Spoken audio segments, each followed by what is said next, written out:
Okay, in the last video we saw that if we square a binomial with addition in the middle, we got the first term squared plus 2 times the product of the terms plus the second term squared. And if we square a binomial with subtraction in the middle, we got the first term squared minus 2 times the product of the terms plus the second term squared. Notice that in both cases, this last term was positive, and the sign only affected the sign of the middle term. What happens if we take one of each? That is, what if we take a plus b times a minus b? Let's look at the area method and see what it tells us.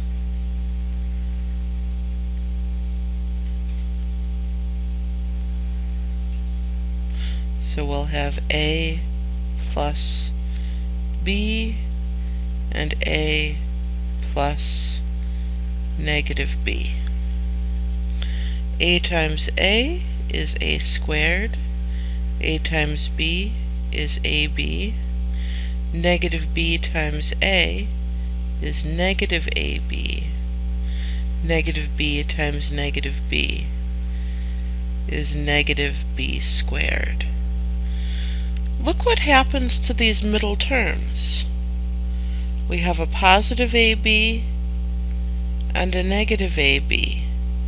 When we combine them, they cancel out. They add up to 0. So all we're left with then is a positive a squared and a negative b squared. This is called a difference of squares. Why a difference of squares? Because we have two perfect squares and we're subtracting them. But this is not the result of squaring a binomial. It's the result of multiplying two binomials together, one with addition and one with subtraction. We can use this when we see a product that's in this form. For example, we could use this to multiply 4x minus 7 times 4x plus 7. Notice my first terms are the same, my last terms are the same, and my signs are opposite. So here my a is 4x, my b is 7, and so my product will be my a squared minus my b squared. Now I need to actually work out each term.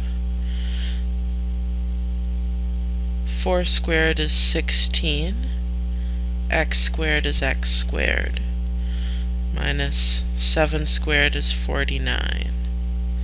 If I actually multiplied that out, I would get the same answer.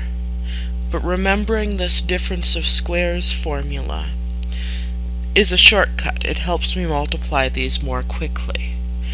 It turns out that this sort of multiplication comes up very, very frequently later on. So it is worth remembering this difference of squares formula.